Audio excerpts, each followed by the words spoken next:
Good morning students, channel पर आपका स्वागत है। आज हम देखना चाहते हैं कक्षा 11 में गणित की प्रश्नावली 1.1 दोनों का सिलेबस शामिल है, एनसीईआरटी एंड आरबीएससी। स्टूडेंट्स, इससे पहले हमने जो वीडियो बनाया था, प्रथम वीडियो, उसमें समुच्चय का सामान्य परिचय दिया गया था कि सेट है उसकी क्या क्या विशेषताएं होती है और उसे किस प्रकार लिख सकते हैं। और इसके साथ ही हमने देखा था कि सेट के दो रूप होते हैं, समुच्चय के दो रूप होते हैं, एक रोस्टर या फिर सारणीबद्ध रूप, दूसरा समुच्चय निर्माण रूप। और हमने इसके साथ ही दो एग्जाम्पल है वो भी देखे थे। अब हम आगे देखते हैं, 3 एग्जाम्पल और बचे हैं, कुल मिला के 5 एग्जाम्पल है एक्सरसाइज 1.1 के, और उसके बाद हम एक्सरसाइज 1.1 शुरू कर देंगे।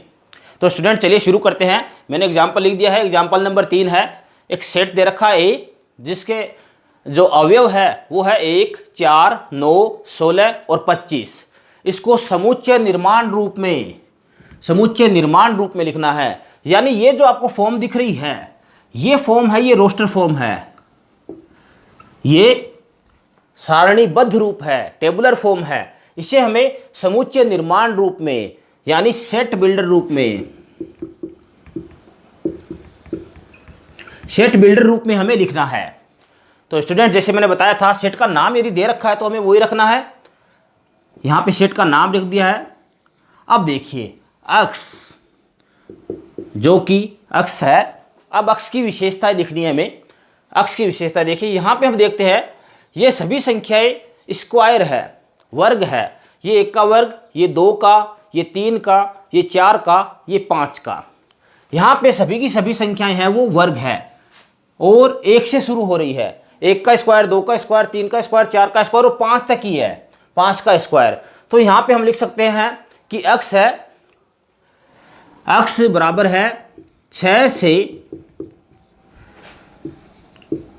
छोटी प्राकृत संख्याओं का वर्ग, प्राकृत संख्याओं का वर्ग। स्टूडेंट्स, मैंने आपको बताया था जब समुच्चय निर्माण रूप लिखते हैं तो स्टूडेंट्स अपने तरीके से, दूसरे तरीके से भी लिख सकते हैं, इसे, इस लैंग्वेज को चेंज कर सकते हैं। लेकिन जो सेट बिल्डर रूप आए, रोस्टर रूप आए, वो सेम आना चाहिए। इसे देखिए, दूसरा स्टूडेंट इसे लिख सकता है। हम ये मान लेते हैं ये समुच्चय है और यहाँ पे अक्ष, जो कि अक्ष है, यहाँ पे 6 से छोटी प्राकृत संख्या बताई गई है। प्राकृत संख्या आप जानते हैं 1 से शुरू होती है, 1 से लेकर और अनंत तक प्राकृत संख्या मानी जाती है। तो यहाँ पे एक बच्चे ने जो सेट बिल्डर रूप इसका दिया है वो ये दिया है कि अक्ष है वो 6 से छोटी प्राकृत संख्या है, प्राकृत संख्या का वर्ग है। 6 से छोटी कौन कौन सी हो गई? 1, 2, 3, 4, 5। 6 से छोटी यही होती है प्राकृत संख्या, 1, 2, 3, 4 और 5। तो स्टूडेंट्स, ये समुच्चय निर्माण रूप है, ये बिल्कुल सही है। लेकिन दूसरे स्टूडेंट्स ने ऐसे लिखा 5 तक प्राकृत संख्याओं का, 5 तक प्राकृत संख्याओं का वर्ग। यहां पर भी देखिए, ये सेट जो बनाया दूसरे स्टूडेंट ने वो भी सही है, क्योंकि यहां पर ये 5 तक की प्राकृत संख्या ले रहा है। 5 तक की प्राकृत संख्या हुई है 1, 2, 3, 4, 5 और उन्हीं का वर्ग ये बना हुआ है। तो मेरे कहने का अर्थ ये है कि सेट बिल्डर फॉर्म जब हम बनाते हैं तो उसके अंदर लैंग्वेज है वो चेंज हो सकती है, लैंग्वेज अलग अलग हो सकती है, लेकिन उस लैंग्वेज का रिजल्ट जो है वो एक सा होना चाहिए, वो चेंज नहीं होना चाहिए। चलिए, मेरे ख्याल से आपको समझ में आ गया होगा ये एग्जाम्पल नंबर 3। अब एग्जाम्पल नंबर 4 देखते हैं। इसके अंदर हमें एक समुच्चय दिया गया है और इसे भी हमें समुच्चय निर्माण रूप यानी सेट बिल्डर रूप में लिखना है, हमें सेट बिल्डर फॉर्म में लिखना है। यहां पे देखिए, हमें एक बात देखते हैं, ये संख्या सभी की सभी बटे में है और निचली संख्या ऊपर वाली संख्या से 1 ज़्यादा है। किसी भी अवयव में हम ये चीज़ देख सकते हैं कि नीचे वाली संख्या जो है, हर वाली संख्या जो है वो अंश से 1 ज़्यादा है। सबसे पहले शुरू करते हैं, हम सेट का नाम दे देते हैं, जैसे बी नाम दे दिया है। फिर यहाँ पे अक्ष, और अक्ष बराबर है, अक्ष बराबर किसके है? यहाँ पे हम देखते हैं, इसे n मान लेवे, हम इस संख्या को n मान लेवे तो नीचे वाली संख्या हो जाएगी n जोड़ 1, जहां पे x बराबर है n बटे n जोड़ 1, n बटे n जोड़ 1, जहां अब हमें n की विशेषता लिखनी है।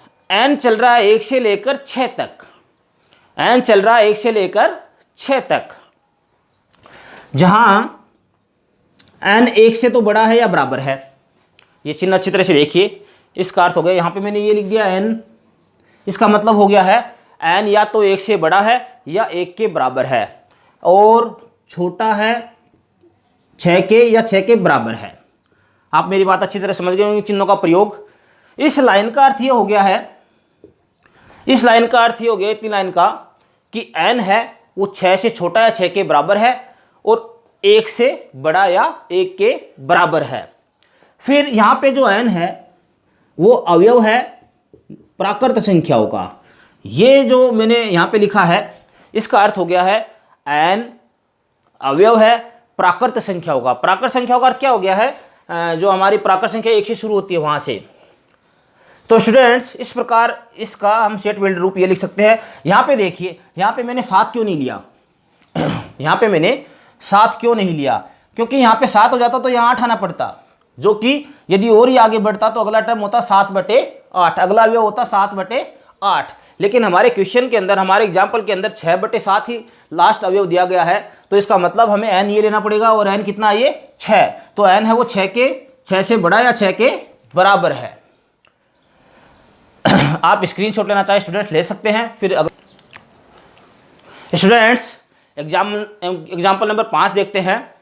यहाँ पर हमें रोस्टर रूप और समुच्चय निर्माण रूप दोनों दे रखे हैं, और उनका सही से मिलान करना है कि कौन सा रोस्टर रूप है वो कौन से समुच्चय निर्माण रूप से मैच करता है।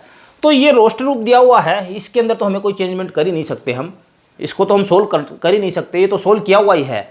हमें जो समुच्चय निर्माण रूप है उसको सोल्व करना है। तो देखते हैं, वाला यहाँ पे दे रखा है x है, x एक धन पूर्णांक है, यानी पॉजिटिव इंटीजर है।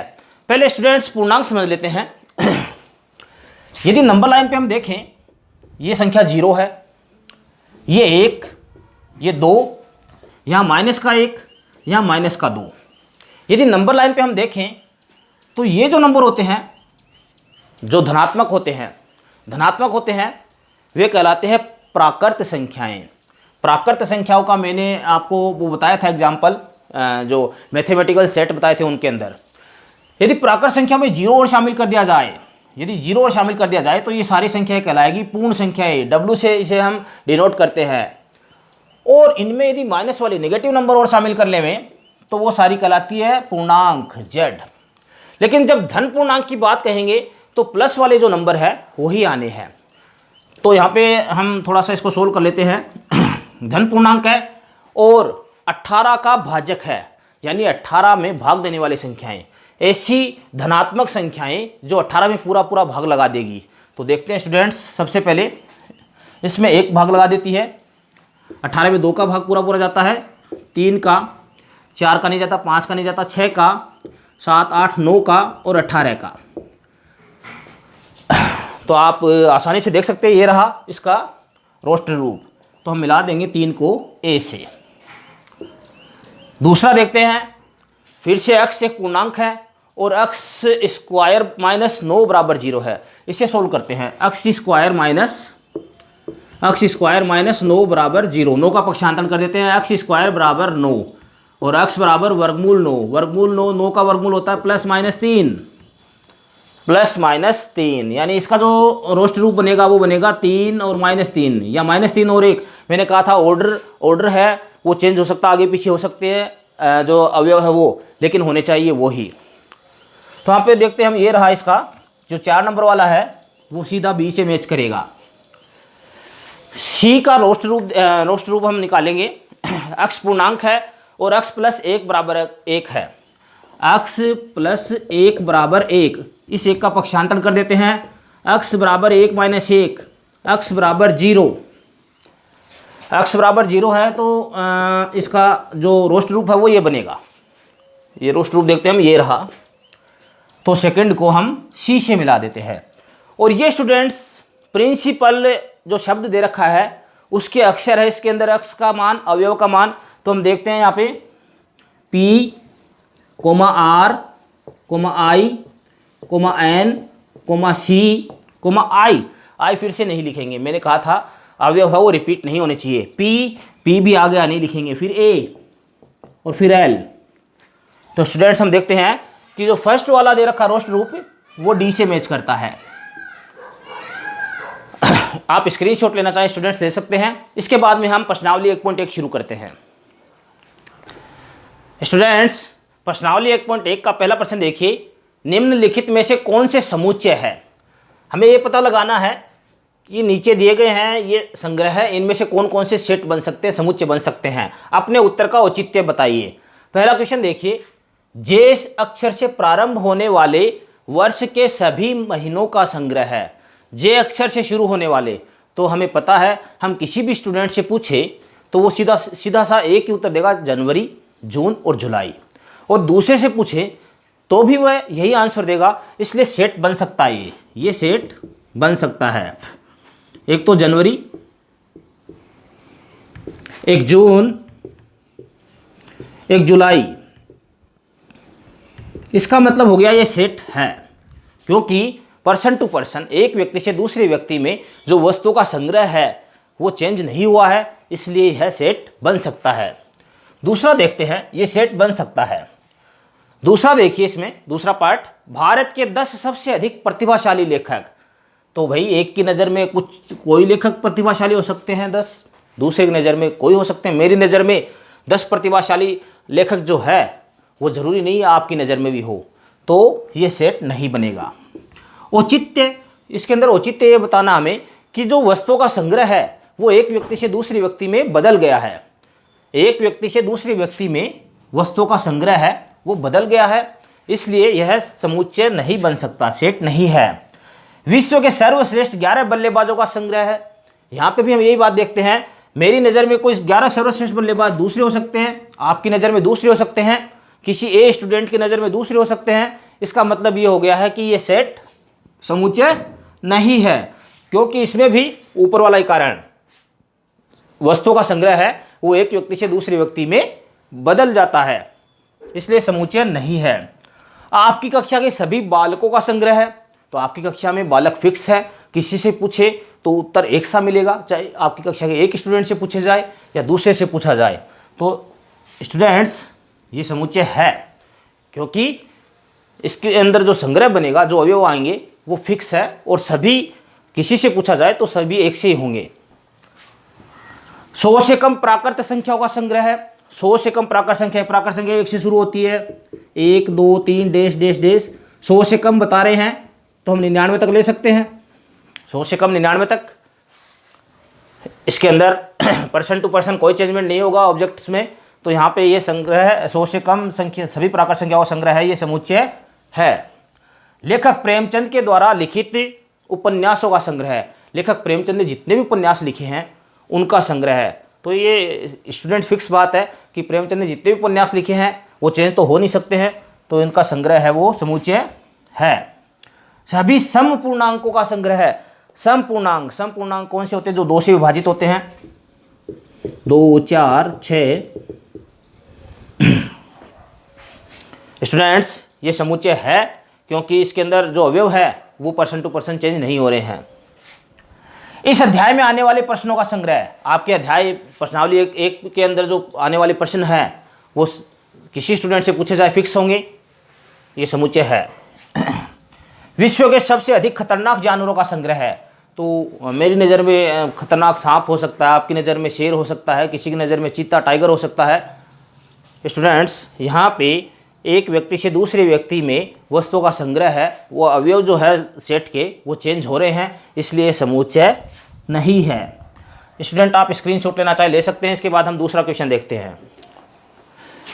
स्टूडेंट्स सेकंड क्वेश्चन देखते हैं। मान लीजिए एक सेट दे रखा है ए और उसके अवयव है 1 2 3 4 5 और 6। नीचे जो रिक्त स्थान दिए गए हैं उनमें उपयुक्त प्रतीक अवयव है अथवा अवयव नहीं है भरना है। मैंने आपको पहले ये पिछले वीडियो में समझा चुका हूँ। इसके जो भी अवयव है, जैसे 1 2 3 4 5 6 इसके अवयव है, वहाँ तो ये चिन्ह लगाना अवयव है। और जो इसमें नहीं है उसमें अवयव नहीं है, तो इसमें करने योग्य कुछ नहीं है। देखिए आप 5 अवयव है क्या इसका, है, तो यहाँ लिख देंगे अवयव है। चिन्ह लगाना प्रतीक चिन्ह, यूनानी ये ग्रीक चिन्ह है। अवयव है, अवयव नहीं है। 8 नहीं है, अवयव नहीं है। 8 एका। 0 अवयव नहीं है, एका। 4 अवयव है, एका। 2 अवयव है, एका। 10 इसमें नहीं है, 10 अवयव नहीं है, एका। स्टूडेंट्स आप स्क्रीनशॉट लेना चाहे ले सकते हैं। तीसरा क्वेश्चन शुरू करते हैं। स्टूडेंट्स तीसरा क्वेश्चन देखिए, निम्नलिखित समुच्चयों को रोस्टर रूप में लिखना है। रोस्टर रूप या टेबुलर फॉर्म या फिर सारणीबद्ध रूप में। ये हमें जो दिए गए हैं ये समुच्चय निर्माण रूप है और हमें इन्हें रोस्टर फॉर्म में लिखना है। देखते हैं पहला क्वेश्चन। इसके अंदर ए समुच्चय दिया गया है जिसके अंदर अक्ष अवयव है और अक्ष एक पूर्णांक है। पूर्णांक मैंने आपको बता दिए थे नंबर लाइन के ऊपर उदाहरण देके। यहाँ पे अक्ष की वैल्यू क्या है, यहाँ पर अक्ष है 7 से तो छोटा है लेकिन -3 से बड़ा है। तो चलिए बना दीजिए। -3 से बड़े बड़े पूर्णांक कौन से होते हैं, -2 और -1। उसके बाद 0 1 2 3 4 5 और 6। 7 शामिल होगा क्या, 7 नहीं शामिल होगा इसके अंदर, क्योंकि 7 से छोटा है अक्ष का मान, -3 से बड़ा है। तो -3 से बड़ी संख्या और 7 से छोटी संख्या सारी की सारी जो पूर्णांक है वो इसमें शामिल हो जाएगी। तो इसका रोस्टर रूप ये है। दूसरा देखिए, इसके अंदर समुच्चय बी दिया गया है। समुच्चय बी में अक्ष अवयव है और अक्ष संख्या 6 से कम एक प्राकृत संख्या 1 से शुरू होती है। 6 से कम प्राकृत संख्या लेनी है। समुच्चय बी बना देते हैं। 6 से कम प्राकृत संख्या 1 2 3 4 5। 6 शामिल नहीं होगा, 6 से कम कहा है, 6 से कम प्राकृत संख्या 5 तक ही होगी। तीसरा समुच्चय सी, अक्ष जिसका अवयव है और ऐसी 2 अंकों की प्राकृत संख्या जिसके अंकों का योगफल 8 है। प्राकृत संख्या स्टूडेंट्स 1 से शुरू होती है। हमें ऐसी प्राकृत संख्या लेनी है जिनके दोनों अंकों का जोड़ है वो 8 आए। तो स्टूडेंट्स 0 तो प्राकृत संख्या नहीं है ना, तो हमें ध्यान रखना प्राकृत संख्या 1 से शुरू होती है। तो पहले आ जाएगी 1 7 17। 17 के अंकों का योग है वो 8 हो जाएगा। फिर 1 से आगे बढ़ते हैं। यहाँ पे 1 लिया तो अब 2 लेंगे और 2 को 8 पूरा करेंगे तो 2 6। फिर 3 लेंगे, 3 को 8 पूरा करेंगे 3 और 5। 4 लेंगे, 4 और 4। 5 लेंगे, 5 और 3 स्टूडेंट्स। फिर 6 लेंगे, 6 और 2, 6 और 2। फिर 7 लेंगे, 7 और 1। फिर स्टूडेंट 8 और 0। 0 अकेली प्राकृत संख्या नहीं है, 0 पूर्ण संख्या होती है, लेकिन 80 प्राकृत संख्या है। यहाँ पे इन दोनों का योग जो है सभी का 8 आएगा, इसलिए हम 80 को भी इसमें शामिल करेंगे। तो ये स्टूडेंट तीसरे का हो गया है। फोर्थ पार्ट देखते हैं। एक समुच्चय दे रखा डी जिसके अवयव अक्ष है। अक्ष एक अभाज्य संख्या है। अभाज्य संख्या आप जानते हैं, 1 उसके बाद में 2, सॉरी 1 को तो चाहे गिनिए नहीं गिनिए, 3 5 7 11, फिर आगे 13 17। 60 की भाजक है। 60 की भाजक करनी है। इसका नाम दे देते हैं, सी दिया गया क्वेश्चन के अंदर तो सी देंगे नाम। इसका यहाँ पे लिख देता हूँ डी का। अभाज्य संख्या, ऐसी अभाज्य संख्या जिससे 60 विभाजित होता है। स्टूडेंट इसके अंदर 2 ले लेंगे। 60 3 से विभाजित होता है, 4 से भी होता है, लेकिन 4 है वो भाज्य संख्या नहीं है। 5 से होता है, 5 के बाद में 6 से नहीं होता, 7 सीधे अभाज्य पे चलते हैं। 7 से नहीं होता है, 11 से नहीं होता है, 13 से नहीं होता है, 17 से नहीं होता है, और 17 के बाद में 19 से नहीं होता है, 19 के बाद में 21 से नहीं होता, 23 से नहीं होता है, 27 तो अभाज्य नहीं है, 29 से नहीं होता है, और किसी से नहीं होगा। फिर ऐसी अभाज्य संख्याएं जो 60 को विभाजित कर सकती है वो है 2 3 और 5। तो ये इसका समुच्चय बन गया है। अगला देखते हैं, ये बहुत ईजी है। ट्रिग्नोमेट्री शब्द है, उसके अक्षरों का समुच्चय है। मैंने जैसे बताया था आपको, जो वर्ण है अक्षर है वो रिपीट नहीं करने, एक बार आ गया तो दोबारा नहीं लिखेंगे। ये ई समुच्चय और यहाँ पे टी लिख दिया है, comma R, comma I, comma G, comma O, फिर एन, ओ आ गया, ओ हमने पहले लिख दिया था इसलिए नहीं लिखेंगे, एम,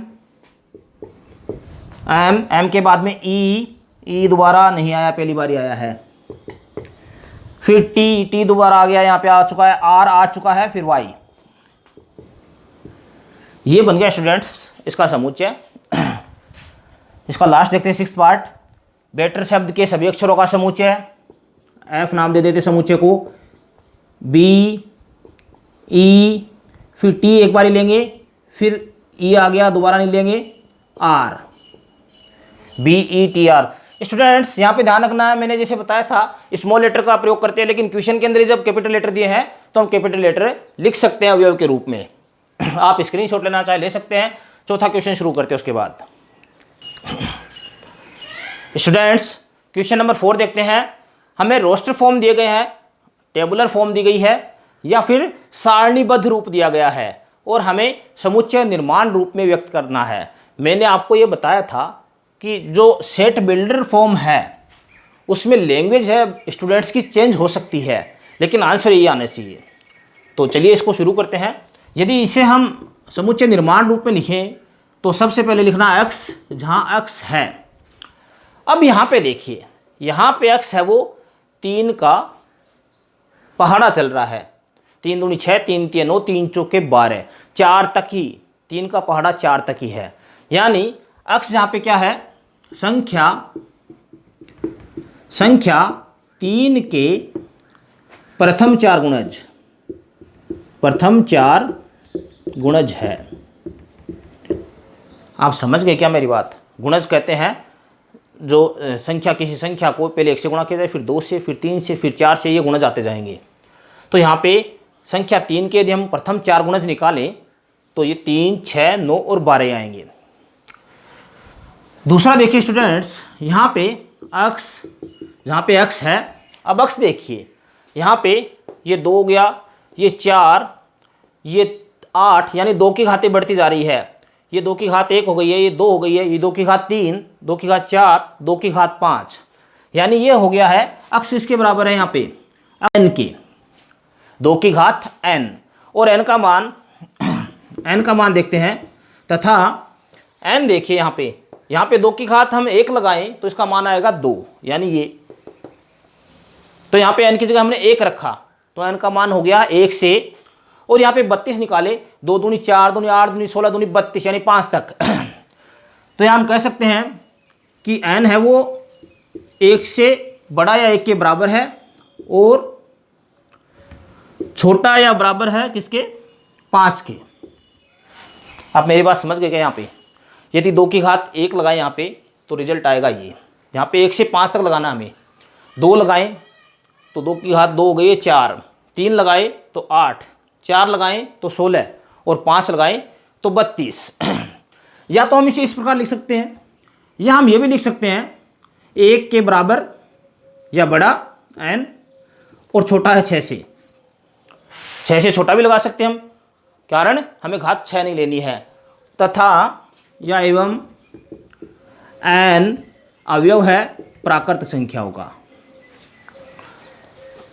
स्टूडेंट्स क्वेश्चन नंबर 2 का हमने सारणीबद्ध रूप लिखा है। x है वो n 2n के बराबर है, 2 की घात n के बराबर है, और n का मान कितना होना चाहिए, 1 से लेकर 5 तक, और n है वो प्राकृत संख्या होगी। अगला देखते हैं।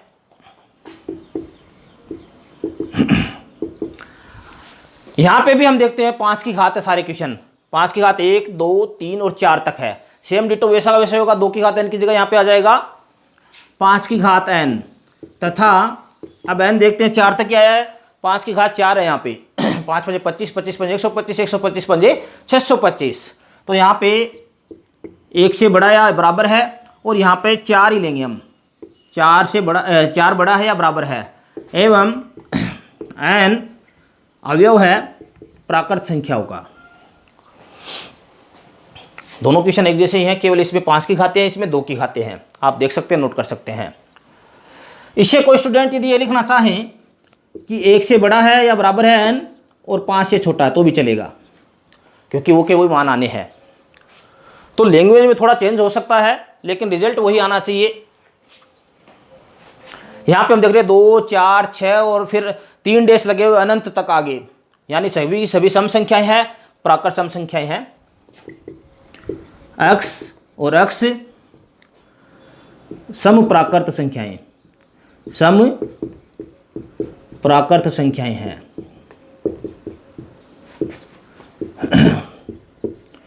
कहाँ तक है?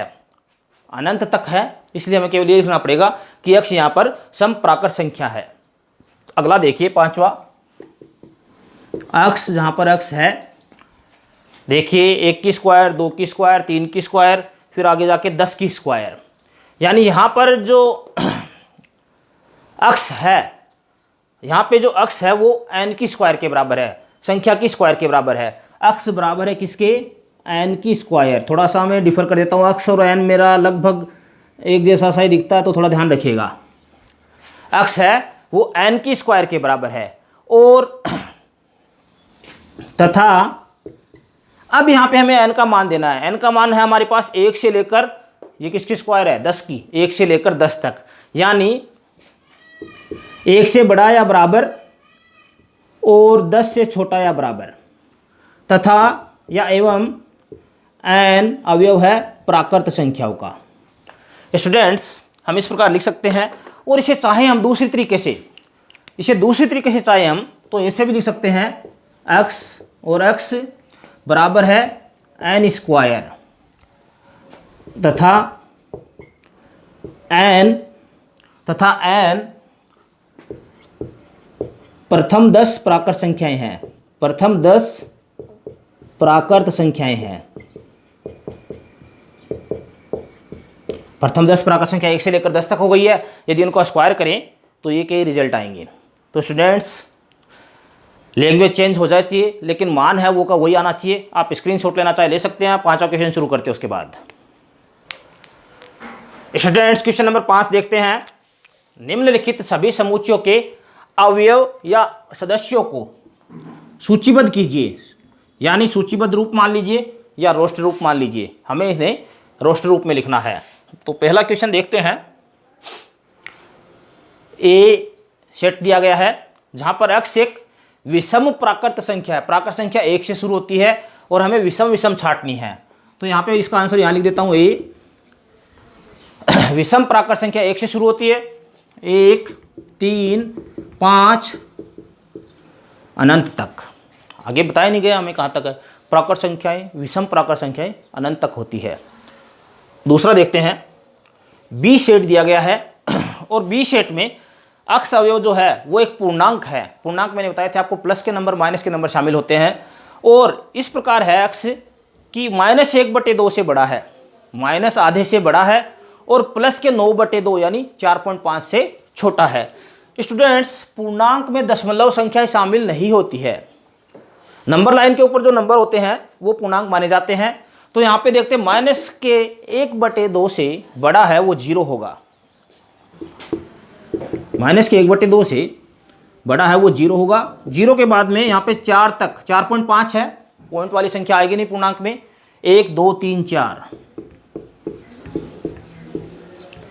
एक बार फिर से समझिए, पूर्णांक ही लेने हैं। पूर्णांक वही होते हैं जो नंबर लाइन के ऊपर आते हैं। -1/2 से बड़ा, तो -1/2 से बड़ा पूर्णांक है वो 0 है, और 9/2 से छोटा, 9/2 से छोटा वो 4 है, यानी 0 से लेकर 4 तक के अंक है वो इसके अंदर शामिल होंगे। अगला देखिए, सी जो सेट दिया गया है, यहाँ पर x एक पूर्णांक है और x स्क्वायर से बड़ा या बराबर है 4। पहले इसे बराबर मान के सोल्व कर लेते हैं। पूर्णांक का ध्यान रखना है, पूर्णांक का अर्थ हो गया माइनस वाले नंबर भी इसमें शामिल होंगे। पहले इसे बराबर मान के हल कर लेते हैं। x स्क्वायर बराबर 4, x बराबर वर्गमूल 4, 4 का वर्गमूल हो गया +-2, +-2। अब नंबर लाइन के ऊपर देखते हैं, +-2 देखें तो ये 0, ये 1, ये 2, ये -1, ये -2। इसका अर्थ ये है -2 से लेकर +2 तक पूर्णांक है। पूर्णांक के अंदर सभी चीज़ें, सभी प्लस और माइनस के नंबर शामिल होंगे, यानी -2 से लेकर +2 तक जितने भी नंबर है उन सब का स्क्वायर या तो 4 के इक्वल होगा या 4 से छोटा होगा। यहाँ पे ध्यान रखना है। तो इसे बना देते हैं हम इसका समुच्चय c बराबर -2, -1, 0, 1 और 2। आप सभी का स्क्वायर करके देख सकते हैं। सबका स्क्वायर या तो 4 के बराबर या 4 से कम है। यहाँ पे स्टूडेंट्स पूर्णांक की जगह हमें प्राकृत संख्या दे देते, पूर्णांक की जगह प्राकृत संख्या दे देते तो ये दोनों नंबर आते, क्योंकि प्राकृत यही है इनमें। आप समझ रहे हो ना, यहाँ पे पूर्णांक है, पूर्णांक का तो सारे अक्षर आएंगे, अंक आएंगे। और यदि प्राकृत दे देते, यहाँ पर प्राकृत दे देते तो 1 और 2, और यहाँ पे पूर्ण संख्या दे देते, पूर्ण संख्या दे देते तो 0, 1 और 2। ये थोड़ा सा आप संख्याओं का ध्यान रख लेना। मैं एक बार क्लियर कर दूंगा अभी छठा प्रश्न के बाद में संख्याओं के बारे में। अगला देखिए, सेट डी है, यहाँ पर अक्ष अवयव है और अक्ष अवयव इस प्रकार है, लोयल शब्द का एक अक्षर है। बहुत ईजी, आप बना सकते हैं आसानी से। ये तो अब आपको आ गया होगा, एल, फिर ओ, फिर वाई, फिर ए। दोबारा एल आया वो रिपीट नहीं होगा, LOYA। अगला क्वेश्चन देखिए, ई। यहाँ पर अक्ष अवयव है और अक्ष वर्ष का एक ऐसा महीना है जिसमें 31 दिन नहीं होते हैं। 31 वाले छोड़ दीजिए, बाकी सारे के सारे महीने इसके अंदर आएंगे। तो यहाँ पे ई समुच्चय बना देते हैं। जनवरी में 31 दिन होते हैं, फिर फरवरी में 31 नहीं होते हैं, मार्च में 31 होते हैं, फिर अप्रैल।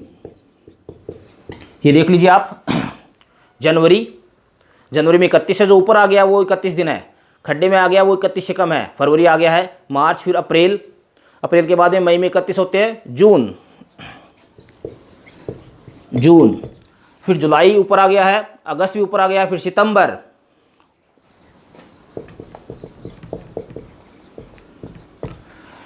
अगस्त आ गया था, सितंबर के बाद अक्टूबर आ गया, अक्टूबर के बाद नवंबर हो रहा है, नवंबर, दिसंबर में 31 होते हैं। ये स्टूडेंट सेट बन गया है 5वें का। छठा देखते हैं, अक्ष, और अक्ष जहाँ पर अंग्रेजी वर्णमाला का व्यंजन है, व्यंजन कॉन्सोनेंट है, ध्यान रखना है। और जो के से पहले आता है, के से पहले आने वाले सभी अक्षर हैं उनमें से हम वोवेल्स है वो भी छोड़ देंगे, क्योंकि केवल व्यंजन की बात कही है इसमें। तो एफ वाला समुच्चय बना देते हैं। ए तो व्यंजन वोवेल होता है। बी ले लेते हैं, सी, डी, ई फिर से वोवेल आ गया है, एफ, जी, एच, आई वोवेल आ गया है, जे, के से पहले वाले लेने, के नहीं लेंगे, के से पहले वाले लेने हैं। तो ये समुच्चय बन गया स्टूडेंट्स। जो 6 नंबर क्वेश्चन दे रखा मैं उसका आप स्क्रीनशॉट लेना चाहे ले सकते हैं। इसके बाद में छठा क्वेश्चन देखते हैं स्टूडेंट्स। क्वेश्चन नंबर 6 देखते हैं। थोड़ा सा मैंने क्वेश्चन की लैंग्वेज चेंज कर दिया, बाकी क्वेश्चन आप बुक में देख सकते हैं, ऐसा ही है। रोस्टर रूप का समुच्चय निर्माण रूप से मिलान करना है। यहाँ पे इधर रोस्टर रूप दे रखा है, सूचीबद्ध रूप, टेबुलर रूप। इधर देख रखा हमें सेट बिल्डर रूप, सेट बिल्डर फॉर्म, या फिर समुच्चय निर्माण रूप। मैंने कहा था हमेशा समुच्चय निर्माण रूप में हमें काम करना है। यहाँ पे देखें, अक्ष एक अभाज्य संख्या है और 6 की भाजक है। 6 की भाजक अभाज्य संख्याएं। हम पहले 6 को विभाजित करने वाली संख्या देखते हैं। 6 1 से विभाजित होता है, 2 से, 3 से और 6 से। देखो ये सेम दिया गया है, लेकिन आप फंस मत जाना इसमें अभाज्य संख्या भी कहा अगले ने।